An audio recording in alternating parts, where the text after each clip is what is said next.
bringing you the absolute best stories across the ag industry. You're now tuning into How I Built This Ag Business, an original series by AgSwag. Welcome to another episode of How I Built This Ag Business. We are on here today with Jim Walter, Jamie Walter, and Nick Nagele with Whiskey Acres. So with that, I'd like to welcome all three of them to the show, and they are sitting in their conference room right now. So good afternoon, everybody. How are you? Perfect. I guess we'll start with Jim. How did the farm get started? Did you start the farm? Did your dad start the farm, or?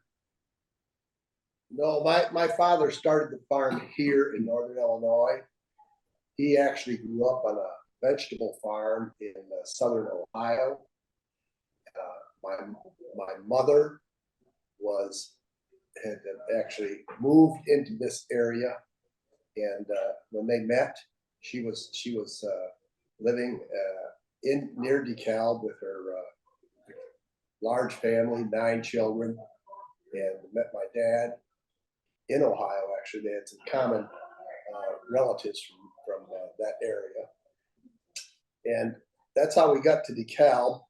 My father then worked with his father-in-law after the marriage, and really got quite progressive. He was one of the first to put a tractor in motion in this area, and worked with his father-in-law, who was quite successful in buying land and had a dairy, large group of family to help run the dairy. And ultimately, each one of those children, and my father was married to the oldest in the family, ventured off on their own farms. And so he bought this farm where we're sitting today in around 1941.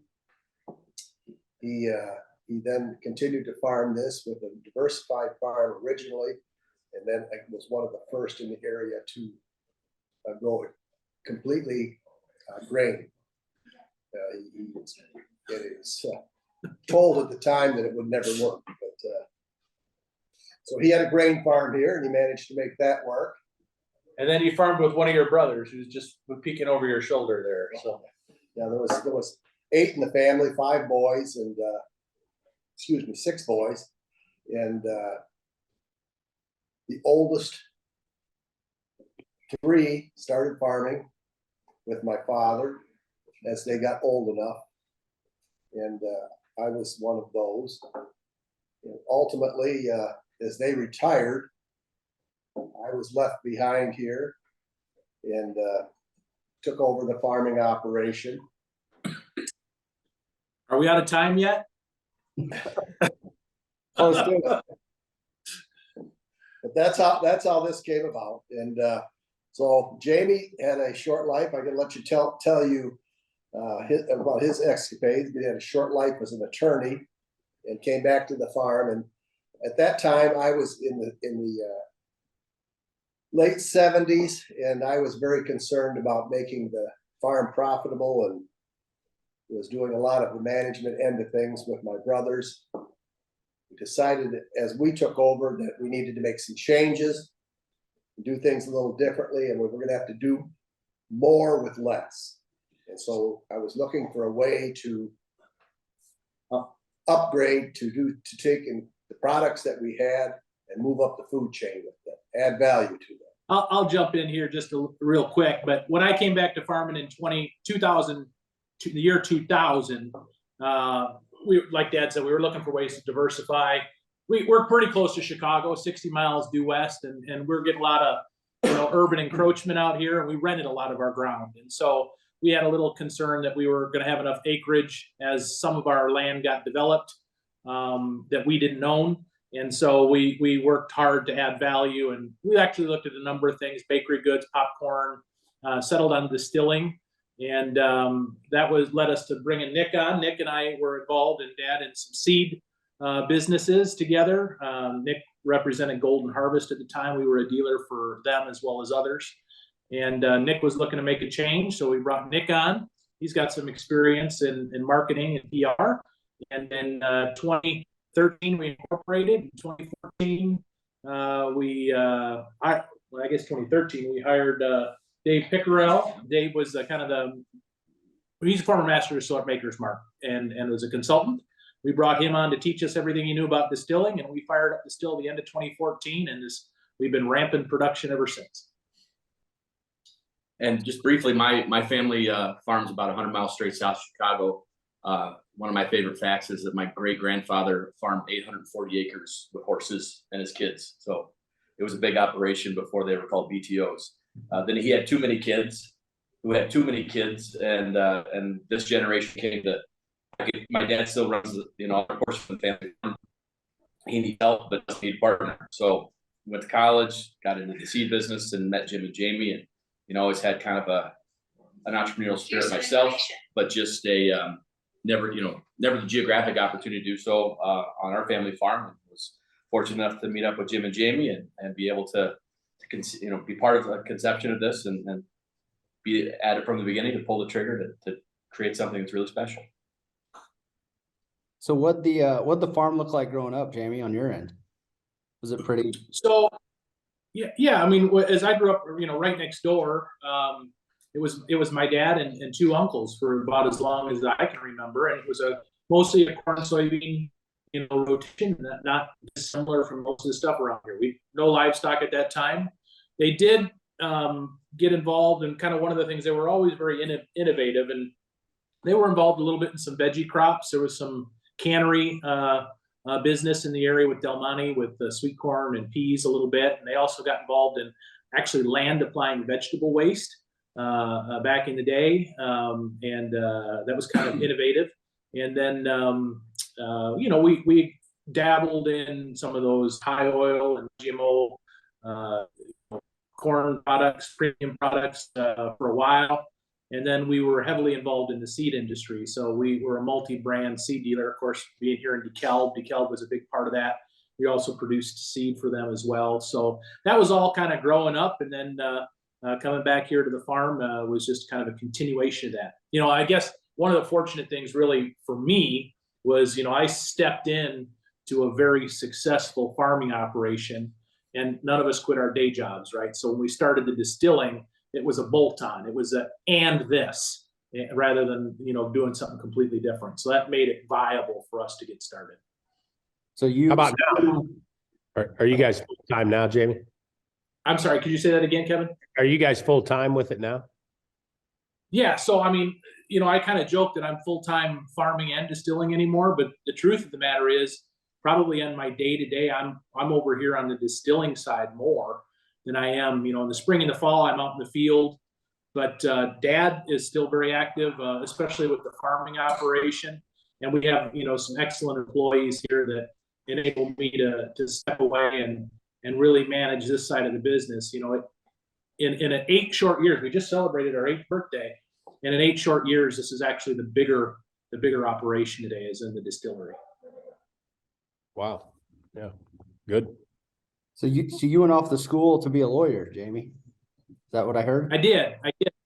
Yeah, I'm an attorney by trade, practiced for a short time, frankly hated it, really wanted to make a change. And what led to me coming back to the farm was really approaching my dad and my uncle at the time and saying, hey, I want to make a change. And my uncle had announced that he was going to retire in 2 years. So there was an opportunity for me to come back and kind of pay my dues, earn some respect, work as a farm laborer here on the farm full time for 2 years. And then when my uncle retired, I bought him out. Had some good financing here, family financing, and although nothing was free, but nothing should be, and was able to buy my uncle out, retire that debt, and proceed from there. Cool. Why'd you want to get out of farming in the first place? I guess not completely out, but you wanted to go your own way. It seemed like. Yeah, not so much get out of farming, but I went off to college right after the 80s, right? I mean, I graduated high school in 1990, and that was pretty lean times on the farm, and that was that stuck in my head pretty hard, and I didn't really feel like I had a passion to farm. I mean, a lot of people do, right? They have a passion for farming, and I have more of a passion for entrepreneurialism. You know, that's my area. And I liked business. And so I went off to study law, and my focus was agriculture and ag business. So that was, I went to Drake in their agricultural law center, and really my education was designed to help other farmers succeed in their businesses. So it wasn't quite as far away as you might think. I didn't get into a lot of that other law stuff like criminal and family law and any of that stuff. Exactly. So did you practice law? I did for about 2 years, not quite. After about a year, I was sure I had enough, but it took me almost another year to extract myself from that. So then you came back, and then what was like, I guess you guys said you came up with all these different ideas. What was like the main pivotal point you guys came up with? Like, we got to figure out a new way to make some more money. We got to start bringing in some more chips on this farm. Well, so there were a couple things. I mean, you know, in those early 2000s, there was quite a real estate boom that was happening around here. You know, going into that 2008, 9, when we had the real estate crash, that kind of changed all that. But prior to that, you know, there was an awful lot of land selling right around us by the square foot. And it's hard to compete when you don't own that land. You know, I mean, it was getting, you know, reinvested in, you know, tax deferred exchanges, land bases were getting smaller. You know, we didn't really want to pick up and move and start over somewhere else. And we needed to figure out, you know, how we were going to extract more value from every acre. And you know, kind of some business school 101. Dad and I sat down, you know, I don't even know if you remember this, but, you know, 20 years ago and did a SWOT analysis, you know, strengths, weaknesses, opportunities, and threats, business 101, and kind of took a look at where we were as a farm and where we thought we needed to be. And we came down to really two choices. One was to get big and try to extract, you know, economies of scale that would allow us to compete. Or instead of doing that, you know, we could try to extract more dollars from every acre, and it was okay if we got smaller. And that was the path that we chose. I like that. I like that. How many acres did you guys start with when you first rolled out the whiskey idea?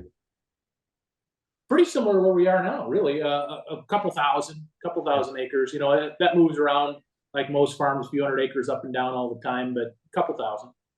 You put all that into the whiskey right out of the gates? No, that's what I'm saying. What'd you talk your dad into putting into the whiskey bet? That's the one I want to hear. Well, one of the things that had taken place during the late 80s, early 90s is we had some good years here. We had done very well. So we had built up some capital, and we had to decide whether we wanted to deploy that into land or what we were going to do with it. And that was one of the reasons we went the way we did. And we were able to do that, continue to farm, and start the distillery. The farm fed us, and we didn't have to push the distillery out into the public as quickly. We were able to move it at our own pace, and that was very important to making this distillery successful. My question, Jamie, and you know where I'm going with it, is most of our farm families, the son or the daughter come back and they've got some ideas, but the dad isn't overly keen on taking that type of risk or wager. And you know, what was obviously you and your dad got a different relationship than many do, and he was willing to take the risk on you, and it's really a bet on you is what it was a bet on. I mean, let's call it what it is, right? I mean, Dad often likes to remind me that he tried to give me just enough rope to hang myself. Yeah. And you know, I was very fortunate. Again, like I said, I stepped into a very successful farm that had a history of innovation. I mean, you know, and that wasn't changing. I mean, we were always, you know, as an entity, we were always looking for the next thing and looking ahead. And I probably bring even a little bit more of that, because that's, you know, my legal training in some ways. My personality is looking way out. You know, I'm the 3 to 5 years down the road guy here. And so we're always looking at where we think the next thing is going to be. And that's where we focus as a farm. And frankly, that's where we're focused now as a distillery is, you know, looking way out and trying to predict what the future is going to hold. That's a tricky part, but that's what I like. So safe to say the Walters family's not afraid of risk and a little change. No, my philosophy has always been, and I would throw this out there to others as well, that if you don't, as Jamie would say, give your kids enough rope to hang themselves, they'll never be successful. You know, to have them walk into something that is successful and just carry it along is not very rewarding. You have to have the ability to make mistakes and feel that you're actually constructing something. And so you give those risks. You take those risks. Yeah, I think every generation likes to feel like they're a builder, right? You know, that you've been successful on your own merits, even if you've had a leg up, maybe by your family or your history. It's nice to feel like you succeed on your own, and I think that's one of the things that Nick appreciates. But stepping in here too is that, you know, he's been a part of this, but it's something different than his own family farm. And I don't want to speak for you, but And it's very rewarding to be part of something that started from scratch. You know, certainly blessed to work with Jim and Jamie and live off the, you know, operate off the coattails of their success. But you know, that success in their operations hasn't, you know, wasn't the reason we've been successful here. We started from scratch and had to come up with new ideas and new tactics and bigger plans and longer term plans that have gotten us to where we are. And, you know, it's interesting to have these, for me anyway, have these conversations talking about our success. That doesn't exactly, you know, I know we've been successful, but it doesn't feel like it sometimes. You know, that's well, you know, any fast growing business, right? You know, I mean, it seems like every dollar we make, we pour back right back into the business, and its growth. And so sometimes it's hot and heavy. We're asset rich, we're cash poor. You know, it's just like a lot of fast growing businesses. You know, we're a little bit chasing right now as we continue to expand and grow and look for new markets and new products and expansion here with our own physical footprint. And sometimes Nick's right. You know, we're very successful, but you know, at the end of the day, I'm still driving a Toyota minivan. Yeah, Jim mentioned a lot about you making mistakes, and Jamie, you mentioned some stuff about trying popcorn or thinking about popcorn. When you came back to the farm and kind of came up with this idea of the whiskey, was it always like, we got to do whiskey, or did you have some other ideas before you did the whiskey? No, a couple things there that I think are probably important is number one, I actually, before we got into this, I had a kind of a passion really for wine. My wife and I really enjoyed wine. We had good friends that did, and so much so that our friends had a wine shop, and we partnered with them and opened our own wine label. So we would go out to Napa Valley and buy grapes, and then take them into a custom crushing facility in Napa and make wine for our own label, and then import it into Illinois and sell it through high-end wine shops like their wine shop. And that kind of gave us a little exposure to the industry, the alcohol industry. And, you know, it was a hobby business. It wasn't a full-fledged business, but it did make a little money, and it gave us a tax-deductible reason to vacation back and forth in Napa. But it also taught me a number of things, right? One of the key things was, we all take for granted, I think, if you drink wine, that different varieties of grapes impact the flavor of wine. You know, a Cabernet Sauvignon grape and a Pinot Noir grape are both red grapes. But if you enjoy wine, you'll know that they're very different flavor profiles. We suspected, especially with our genetic background here in growing and selling seed, that there were probably flavor differences between certain corns in making bourbon. And in the US, you know, bourbon is a US product. Basically, there's 6 or 8 major distillers in the US that make 100 brands of whiskey, and they buy grain by the train car load. And so it's all commingled. I mean, you and your listeners understand that. Commodity grains all commingled. And so it's the bourbons, you know, before we got involved, the bourbons that were being produced were the equivalent of red table wine or jug wine. You know, it was just a mixture of different varieties. So we started doing research on independent and individual varieties and seeing what we thought might contribute to flavor and make superior products. And that led us to using originally a number of commercial yellow dent varieties, and we still use several that we like the flavor of.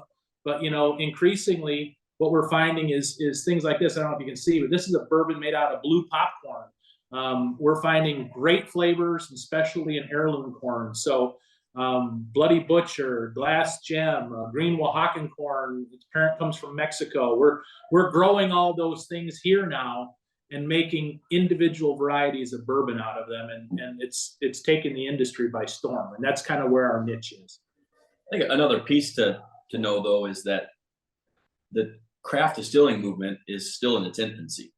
I think the first craft distiller in the state of Illinois was in 2008. And up until 2013, the limits on production was about 5,000 gallons. And so, you know, having an awareness of the politics and the policy and how those were evolving, and these ideas that we came up with, Jamie came up with, coincided with the industry, the distilling industry evolving and growing, and really, you know, having the volume, the opportunity to have a volume to grow, to scale, to be profitable. Prior to that, it was just an expensive hobby. So how exactly you get drug into this business, Nick? Did Jamie approach you, or were you like, man, I gotta be a part of this? I guess what stage did you become a part of the business as well? To make a fairly long story short, I worked in the seed business for a handful of years, and was fairly successful at that, and was getting some job offers from some competitive companies, and had one of those offers that was kind of a life changer. It was going to be a big fish in a small pond. But still want to be mindful of the moment. So, you know, I had a lot of respect for Jim and Jamie, and we've talked a lot about how they're not like most typical farmers. And so I reached out to Jamie and literally said, here's what I'm being paid and what I'm doing today. And here's what I'm being offered. And here's why I think it's a good idea. And here's why I think it's a bad idea. What do you guys think?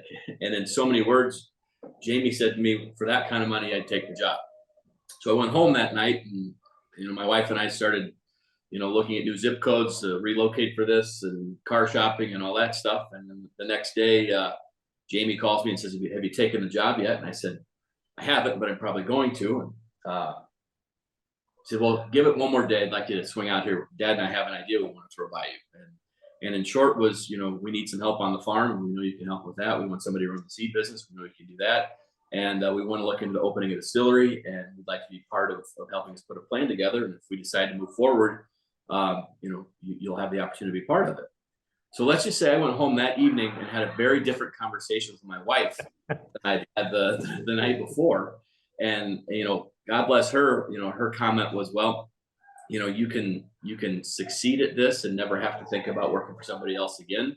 Or if you fail at this, then, you know, all these opportunities that you have today will be there when you decide you need them again. So, you know, that's the short version of this. And, you know, it's been 100 miles an hour ever since, and I'm very glad we made the decision. So are you full-time with the distillery now? Or you do kind of everything with? I mostly distillery operations. I still have a seed business, and then I sneak down to help my dad with spring and fall harvest as much as I can. The division of labor around here is pretty much, I serve as the chief executive, and Nick is our chief operating officer. He kind of manages the production side, and he's out in the field with sales and helping with the distributor. And Dad, he's our Strategic counsel. Strategic counsel. Yeah, that's a good way to put it. He keeps a coffee pot running, and frankly, I jest a little bit, but he's more involved in the farm on a day-to-day basis than I am. Sounds like ours, Jordan. I mean, Jamie'd get a kick out of it. You know, we hire people on, they got a big title and a role, and the next thing they might be out at my house, and we're laying some concrete or grading something off. They're like, how in the hell did I end up here at this spot? And it's like, well, this is just all part of the fun, guys. How many chief executives do you know that still scrub toilets, right? That's right. I mean, hey, we got to do everything. You know, it's just how it is. It's how it is. So family business. You got to pick up. It is amazing. You know, when we started the distillery 8 years ago, you know, you're looking at the team. I mean, there were the three of us. That was it. And I think Monday we hired our 32nd employee. Wow. And so, you know, I mean, it is growing. And, you know, a number of them are part-time and helping with our visitor center and our public face, but yeah, it's different when you're managing a lot of people, and you look at what you do differently too. I can imagine for sure. How'd you guys start the business? Did you build the distillery and then start doing it, or did you kind of outsource it to begin with? So we Still took kind of an take, probably whiskey's our main. I mean, basically, it's almost all we make is whiskey. Whiskey is a distilled spirit made from grain, and we pledge to the marketplace that we will grow all of our own grain. So if it's in a bottle, we grew it and we distilled it, and that's very different than most, because most distilleries in their infancy, it's got to age. I mean, this bottle of whiskey is 4 to 5 years old before it ever sees the light of day. And so, what do you do, right? What do you do during those first 4 to 5 years? And a lot of distilleries will buy bulk whiskey from somewhere else and private label it, pass it off as their own. We said from the get-go that we wouldn't do that. So we did make a little vodka. We made a little unaged corn whiskey in the early days. And with the help of our consulting distiller, Dave Pickerel, who's since passed, he kind of taught us how to use some smaller barrels to age a little faster in smaller quantities. You can get more oak extraction out of the barrels. So we had some 15 and then 25 gallon barrels that we were able to release more like in 2 years, 3 years, that type of stuff, as we built our supply demand curve. But today it's all 53s, and it's all aged. We're really shooting for a minimum of 5 years. And we're just about there at this point. So it's a very interesting, to make an analogy with raising a crop. It's you build your farm, you buy your tractors, you build your machinery or your machine sheds, you plant it, and you harvest it 5 years later. But then you got to plant 4 more crops before you're able to harvest your first one. So if you think cash flow is an issue for a typical grain farm, try turning it into whiskey. So, but the good and bad part of that is that it does keep out some of the competition, right? I mean, we're well capitalized, and we've maintained all the ownership to date. You're looking at it, and we're debt free and we're profitable, and that's a good place to be in 8 years. Yeah, I would say I had no idea. I thought maybe you guys brought some corn in from different variety. You grow it all, even the wild type varieties, huh? The different that hasn't been grown in your area before, probably, maybe even. Yeah, we're growing things here that haven't been grown here, like barley, in a long time, and there's a learning curve. I mean, I'm gonna be honest with you. Our first crop of barley sucked, and it's still a little tricky for us to get a reliable barley crop here. We're just not in the geography for it. But we got our hands on some 200-year-old genetics that came from Monticello. Yeah, and for corn, and really found out that 200-year-old open pollinated genetics developed on the East Coast don't exactly cohabitate well with 2020 growing season in Northern Illinois. Varieties of corn have changed a lot since the time that Thomas Jefferson planted them. So didn't you tell me, Jamie, like pre-prohibition, wasn't a lot of whiskey grown in that area, or a lot of corn for whiskey? Peoria, Illinois was the epicenter of bourbon production prior to Prohibition. There were over 72, 73 distilleries in Peoria. After Prohibition, most of it moved to Kentucky, frankly, because that's where you could bootleg easier during Prohibition. And then once it was re-legalized, it just took off from there again. Huh. Interesting. What'd you guys know about distilling before you got into it? Were you guys the ones distilling it yourself, or did you hire somebody to do it, or just figured it out? So we didn't know much. And in fact, as a consumer, you can make beer or wine at home legally for your own consumption, right? That's perfectly legal. But if you distill a single drop of beverage alcohol, it's a felony. And you'll run into people, we do all the time, say, oh, no, it's legal if I'm making it for. No, it's not. I mean, to be clear, if you distill whiskey for yourself, it's a felony. And so for us, there was no real good way to practice. And when we first decided that we needed a consultant to help us, this guy named Dave Pickerel was recommended. And he's the former master distiller at Maker's Mark. He was retired from that. He had a consulting business. And he was highly sought after. And we had to pay him a whole bunch of money to bring him down, to interview him so that maybe he'd take us as a client. I think he interviewed us. Yeah, basically. Yes. And one of the questions he asked us, he said, so tell me about your distilling experience, and we said, we don't have any. He says, well, no, like, when you're working in the garage or, on the stove, what have you done? And we said, Dave, we haven't done any. He says, that's the right answer. He said, if you'd said you had, I wouldn't take you as a client because my reputation's on the line. And we're like, oh, okay. And he taught us everything that we knew. He came here, helped design our equipment with Vendome in Kentucky. That's who makes our still. He helped us assemble everything, develop our recipes. And then basically we had a crash course for about a week, 10 days, where he taught us how to run everything. And we had standard operating procedures, and, we learned at his knee. And he was always he was speed dial. Yeah, speed dial away when we had questions. And believe me, we did. And we were fortunate that after about 4 years or so of hand holding, less and less every year, we pretty much the training wheels were off and we were on our own. And it wasn't too much longer after that he passed away. So we were glad that we gleaned the knowledge that we got from him when we could. I'd like to think we have a few things too. Yeah, about farming for sure. Definitely about farming. I can remember one day where I was on the phone with Dave and asked him, what his thoughts on how you make bourbon from popcorn. And he laughed and said, I don't believe it's ever been done before.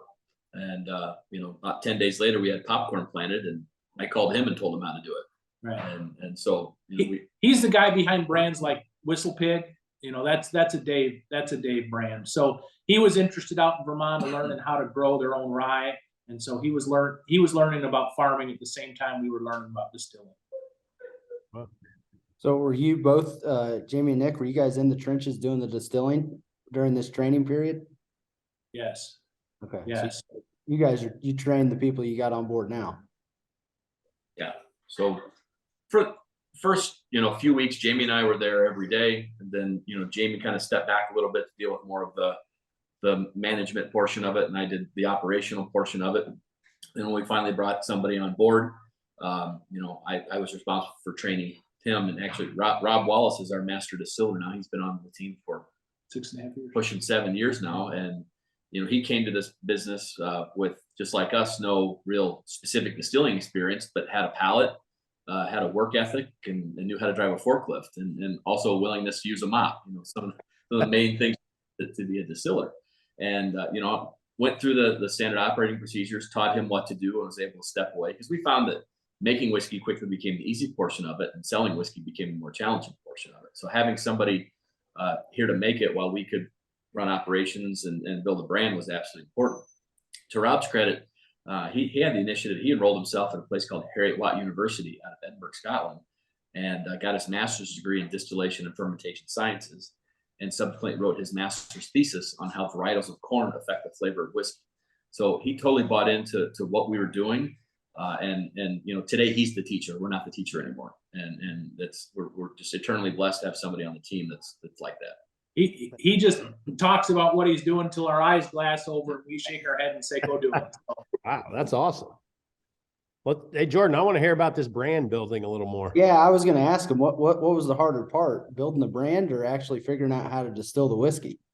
For sure, building the brand and sales. And we heard that a lot. I mean, I'll be honest with you, you go to these early distilling, events where you're learning about being a distiller. There's a lot of other wannabes at conferences, and you hear these other distillers that have gone before you, and they talk a lot about, hey guys, the easy part's making it, the hard part is sales and distribution.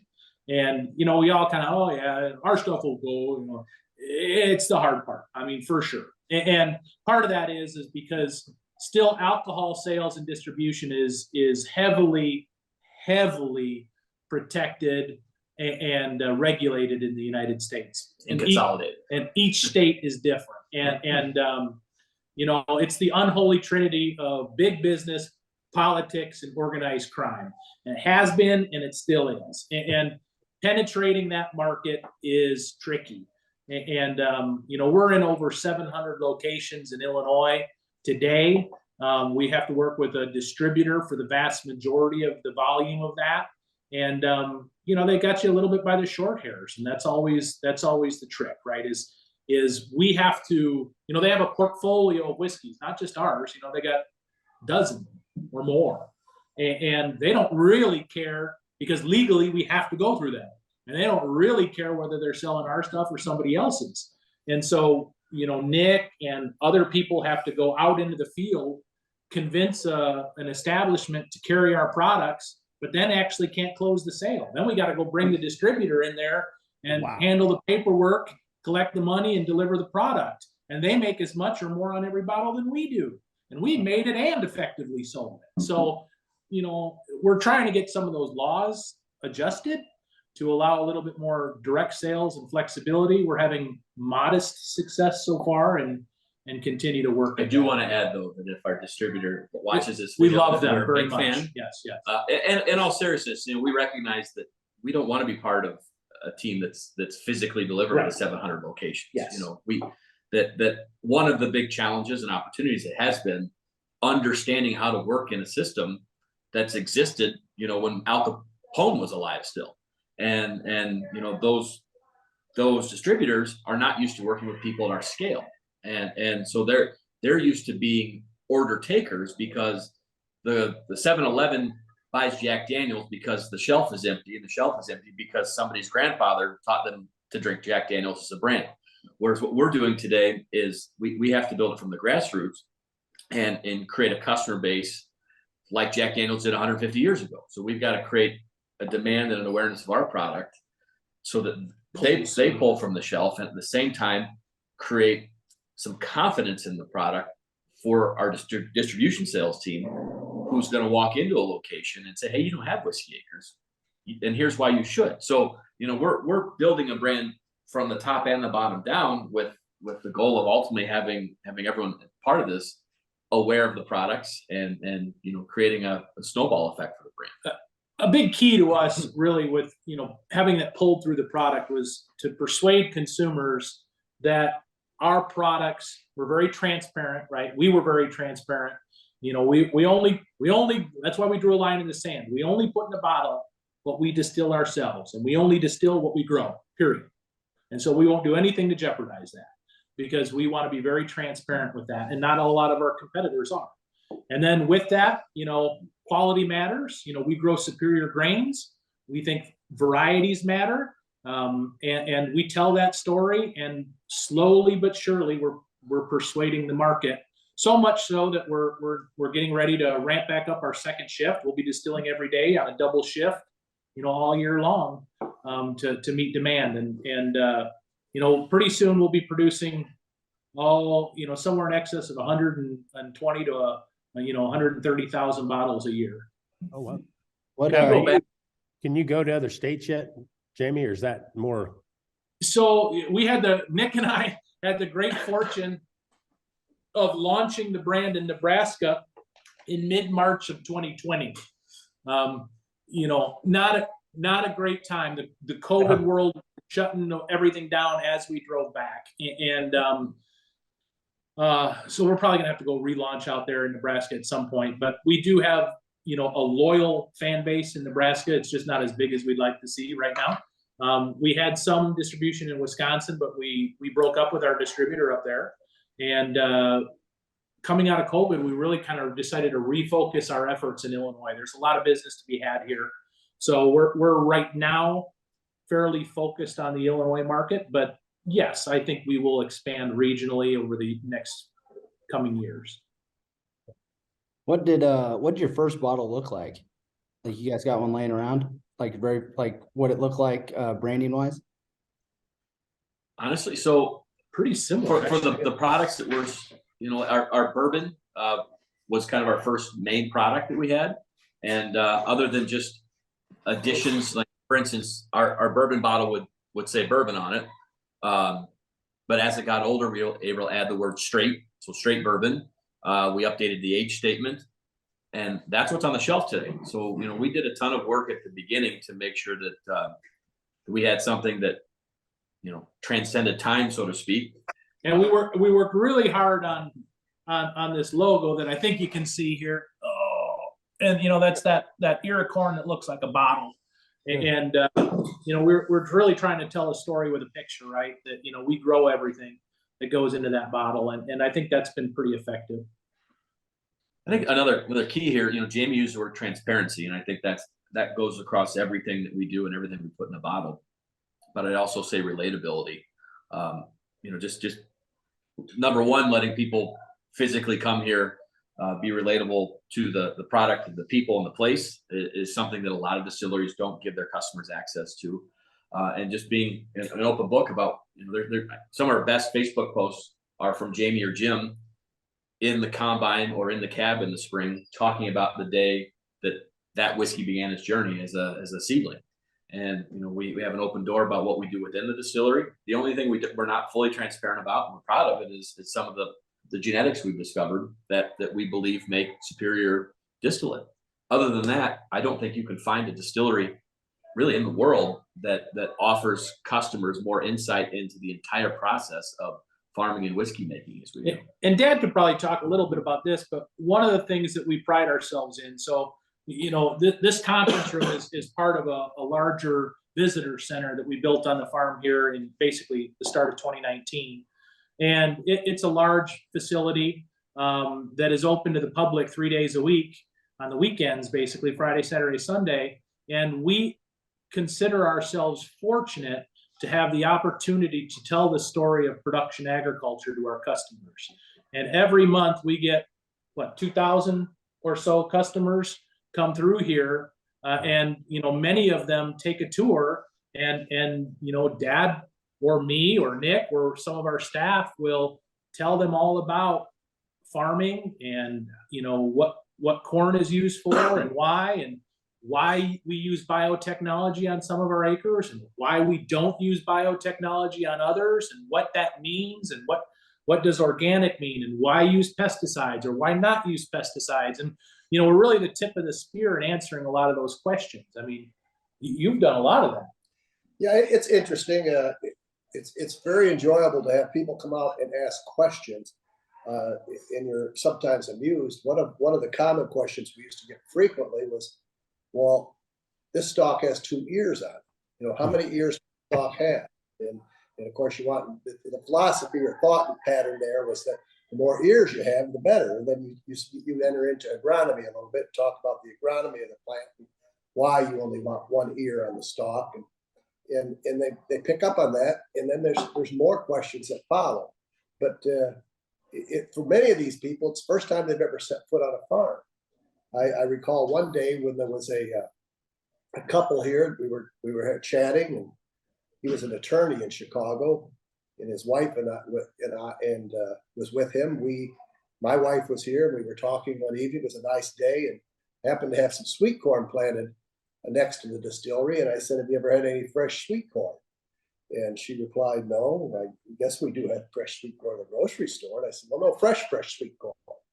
And I said, "Let's go pick some sweet corn. You can take it home and eat it tonight." And so we went out into the field, and we were picking sweet corn, and she was just absolutely thrilled.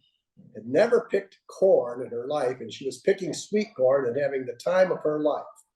And I looked down and I said, "Well, this is a first for me too. I've never picked sweet corn with somebody in high heels." Well, one of my favorite moments that one of our team had was a few years ago. It was either during harvest or they were moving grain, and we've got a cooling system that's outside that's very susceptible to bees' wings, and we're constantly having to clean out filters because they get clogged up. And one of the things we talk a lot about our sustainability that we have here, and this intern says to us, she goes, "Guys, I really like what we do around here, but I really wish we could figure out a way not to kill so many bees." Yeah. And it took us a while to figure out what in the hell she was talking about. And she thought every time she was cleaning that filter out and pulling those little red things out, that those were truly bees' wings. And, I think we all had this moment. This gal's sharp as a tack, and that things like that we take for granted of understanding and appreciating. And that when we're communicating with the public, we need to realize that most are not blessed with the opportunity to grow up on a farm and be part of this. And so we need to really have our messaging in a way that they can understand and relate and start from scratch. And one other thing, to this young lady's credit, that I do have to pay her some respects. 2 things. She now has a tattoo of a bee on her arm, and she works at Sazerac. So she's an There you engineer. So where are most of your guys' customers? Are you like your loyal drinkers? Are you is it like farmers supporting farmers, or some of these city folk people that never been on a farm before? Yeah, we love our farmers for sure. I mean, we have a soft spot for that. But our customers come from a wide range across the state. It's always a surprise to us. You know, we get this. I mentioned a couple thousand visitors a month. We've done some research on those visitors, and about 25% of them are what we would call local. They're, you know, from 10 miles from here, that kind of radius, repeat local customers. About 50% are Chicago and Chicago suburbs. So they've driven an hour or so to get here, typically.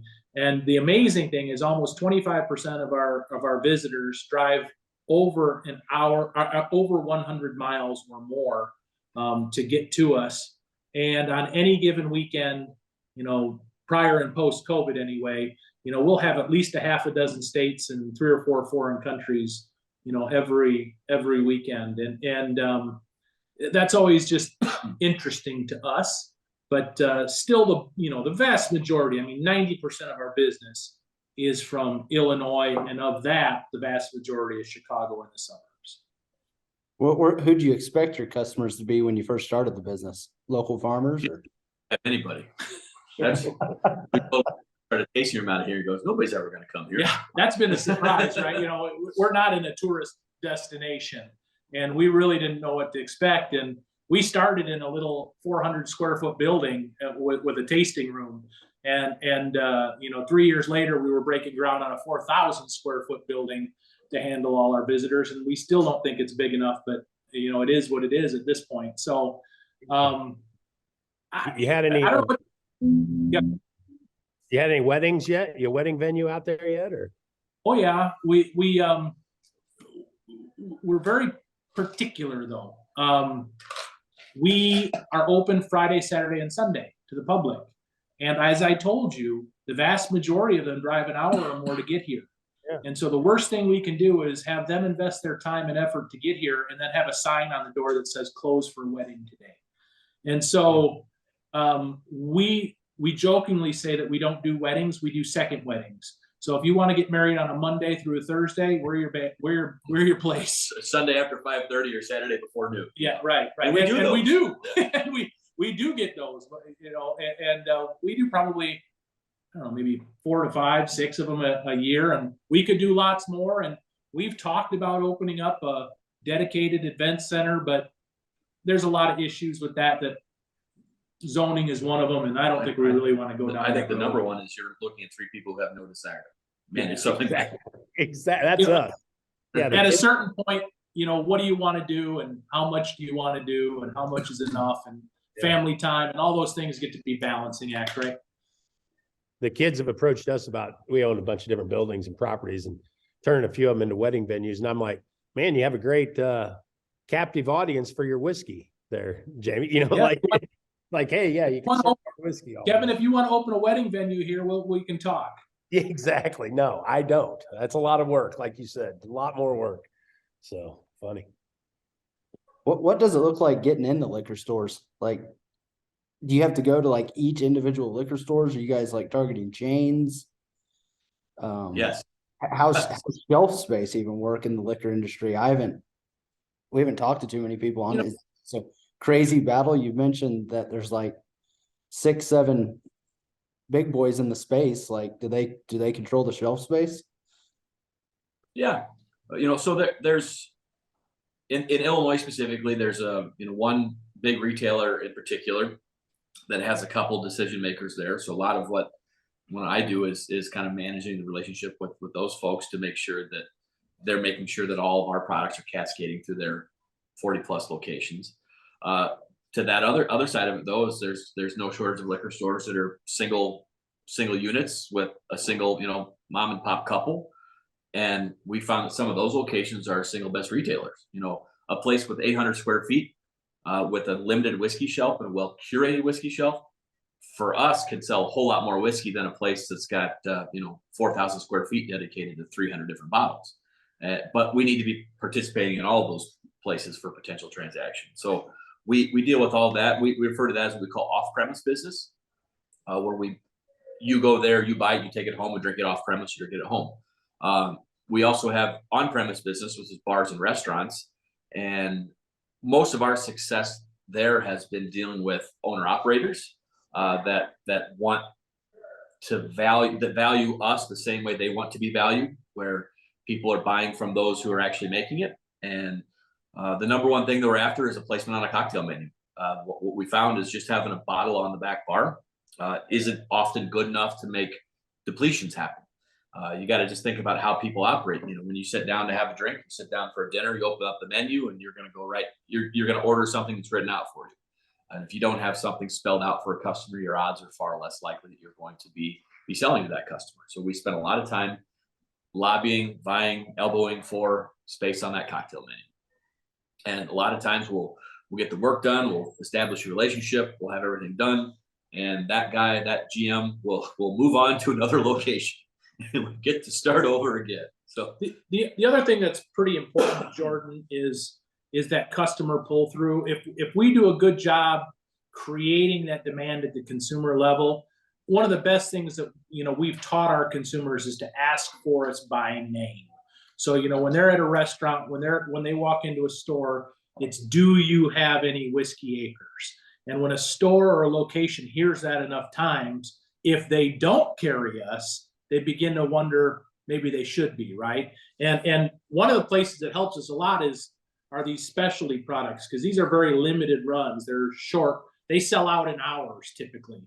And what happens is there's people that start dialing for drinks. They're just calling stores. Do you have any Whiskey Acres blue popcorn? No? Okay. And calling and calling and calling. And that stores are sitting there answering on a Friday afternoon on a release day, do they have any of this? And they think, gosh, we're really missing out if we're not carrying some of that stuff. So those are the kinds of things that really help us gin up a market, no pun intended. No, we're not going to make gin.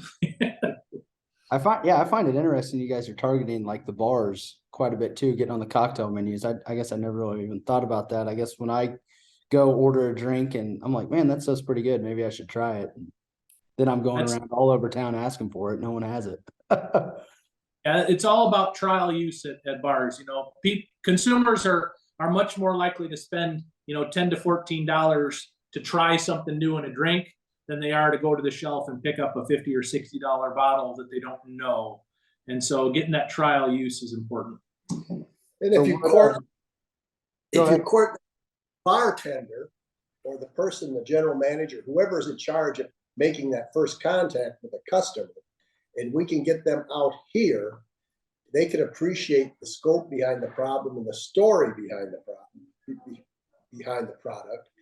And then they can relate that to customers across the top of the bar and build more connection with those customers. Yeah, for sure. We'll try to wrap this up. We've been on here about an hour, but what's the operation look like 3-5 years down the road? What do you guys envision? So overall farm operation, maybe not just the distillery. Yeah, I would say, we're positioned to be able to do more with less. Not that necessarily we have a planned obsolescence for our acreage that we're intending to shrink, but in full disclosure, we're in an area here where there's a lot of interest in solar. I think we're going to end up with a lot of solar panels on a number of our acres. And so by nature, we're going to produce energy just like we did with ethanol, but we're going to do that with a solar panel now.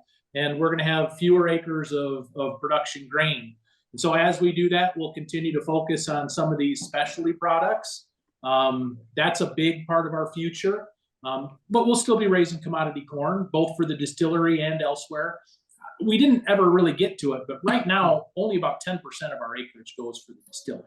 So we've got plenty of room to grow the distilling and still maintain enough acreage. And probably our biggest area of growth is we have now developed and are in the early stages. We're in the process of getting a patent on a particular variety that we have bred, using some open pollinated public varieties. We've crossbred a new corn that we think we're literally just now making whiskey out of it, but we think it's got all the attributes that the market is going to look for in flavor and in distilling characteristics. And we're in the process of getting a patent for its use in making bourbon. And so I think that will be a big part of our future. Jamie, you ever thought of having partners in other states on their ground, or? Not so much we need ground. We may need more distilling capacity. Yeah, I'm just saying if you have farmers in another area that they wanted to put up a similar operation like you guys and partner with you and do something, you know. So we have talked to some like that. They tend to be, for a number of reasons, independent. But you know, the distilling world, we had a lot of help along the way, and we have tried to pay that forward. And we've helped other distillers and other farms get started. We're actually, I have to be a little careful, but we're actually in discussions with an Illinois grain farm today to maybe partner up on a malting facility. I think that's an area that we could maybe expand into, is malting grain. We have barley here that we grow, that we malt for use in not only our bourbons, but eventually what will be a category for American single malt, much like a Scotch. And so that might be a growth area that we would partner with a farm on. Just today, I signed an NDA to take a look at acquiring another distillery out of state. And I don't think we will, but it's something that crops up periodically, and there might be opportunities to expand that way. And if I'm being honest, sometimes we get the other end of things. We have investors and businesses that sometimes contact us to see if we're interested in taking on a growth partner or investment, and we usually at least listen to those conversations. What's the valuations like? Similar to the tequila business? I've had a couple of tequila, people wanting to use some of my money to get into the tequila business. I'm not George. Yeah, go ahead. I'm not as good looking as George Clooney, Kevin, but if you want to offer me a few $100 million, I'll be happy to sit down. I'll even buy your first round.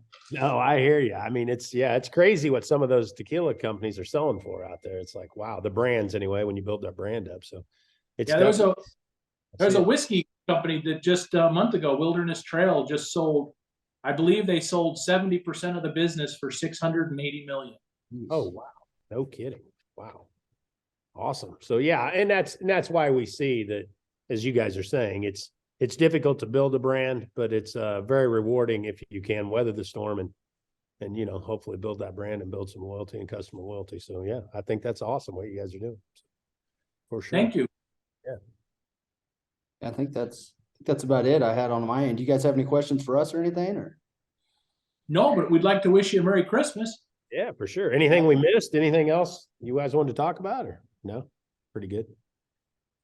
Well, I think on the grain side, the farming side, quite frankly, we could produce an awful lot of blue popcorn for a very large distillery, or maybe it would be a unique variety of some sort.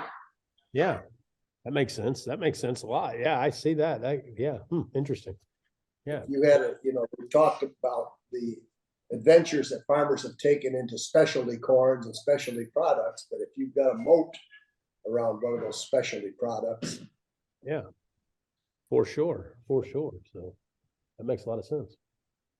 So are you guys expected to get into this crappy weather? Yeah, it's going to be, they said 35, 45 below windshield and snow blowing, and I think 4 to 6 inches, but like you guys are saying, so we'll see. Hopefully it'll get past here soon, but might cause a little pinch for the holidays. Yeah, we told everybody to just take Friday off. We're going to knock off a day earlier and call it good. I can see that for sure. So for sure. Yeah, before we get off, where can people go to buy your whiskey? They got to drive all the way out to you, or buy it online, or can people out of state buy it? Actually, I'll see if KC is on the list here. All right. So a few options. So obviously you can come to us. We always love that, right? I mean, obviously the margins are always better when you come to us. We can cut out a middleman, but yes, we're open every Friday, Saturday, and Sunday all year round, with the exception of this holiday period. But You can come. Our website has our hours at whiskeyacres.com. You can come visit us. We have a cocktail service here. We've got tours. We've got a retail shop, lovely fireplace with couches and tables, and it's a great place to spend some time. You can find us if you go to our website at whiskeyacres.com. We have a location finder for locations in Illinois and Nebraska that can show you where your nearest retail or restaurant partner is at that serves our products. And then sealbox.com, SEELBACHS.com is a third-party retailer for us. You can actually, if you go to our website, whiskeyacres.com, there's a link at the top that says buy online. And they can ship direct to about 20 different states. And that list changes almost by the day. And we're still not 100% sure of the how and the why of that. One, you mentioned that we're working on some things within the state. One of the things we're working on is to be able to ship directly to customers. That would give us access to a lot more folks. Today, we can't do that. So we've got to ship it to DC, and then they ship it from DC to one of those 20-ish states. But if you're not able to make it here, that website is your best tool to get something. Sealbox.com. And just once you get there, just type in Whiskey Acres and it'll take you to our products. Or whiskeyacres.com and click buy online. Yeah. It'll take you right there to the pre-populated page. Sounds good. Sounds good. That'll work. I appreciate you guys taking the time to do it. Yeah, heck You yeah. bet, Our guys. pleasure. Thank you very much. Good luck. Hey, send us a link to this when you get it posted. We'll for do. sure. We'll do. Thanks, Jim. Thanks, Nick. See you guys. All righty. Have a Bye-bye. good holiday. All righty. Bye.